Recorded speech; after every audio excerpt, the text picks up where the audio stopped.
Kosið verður til Alþingis laugardaginn 29. október 2016. Sveitarstjórnir auglýsa kjörstaði hver á sínum stað, en upplýsingar kjörstaði einnig að finna á vefnum kosning.is. Þar geta kjósendur ennfremur kannað hvar þeir eru skráðir á kjörskrá. Þegar þú kemur á þinn kjörstað, byrjar þú á því að finna þína kjördeild. Þegar í kjördeildina komið, gefur þú þig fram við kjörstjórnina og sýnir skilríki.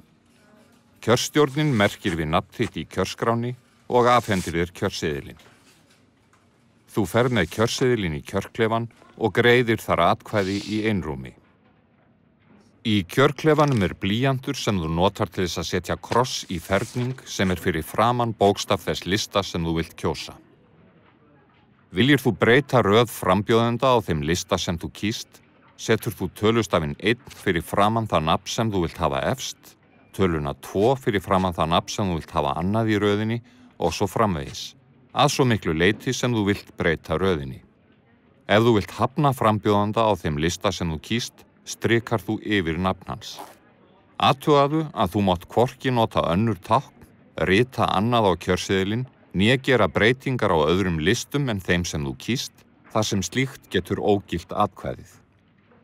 Þegar þú hefur greitt atkvæði, brýtur þú seðilinn í sama brot og hann var í þegar þú tókst við honum, gengur úr kjörklefanum og setur seðilinn í atkvæðakassan.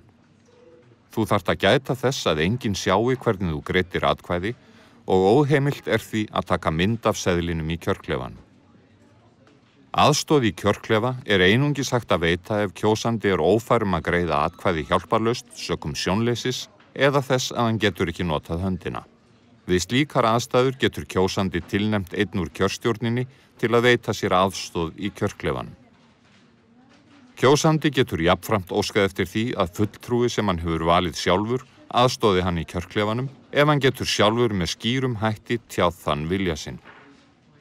Sé kjósandi ófær að tjá sig við kjörstjórnina, getur hann samt sem áður notið aðstoðar við atkvæðagreiðsluna, leggja hann fram vottorð þess efnis frá réttindagæslumanni sem starfar samkvæmt lögum réttindagæslu fyrir fatlað fólk. Sá sem aðstoðar undirritar þagnarheit að segja ekki frá því sem honum og kjósanda fer á milli við atkvæðagreiðsluna. Aðeins heimilt að vera fulltrúi eins kjósanda við sömu kosningu. Nánari upplýsingar atkvæðagreiðslu og kjördag eru á vefnum kosning.is.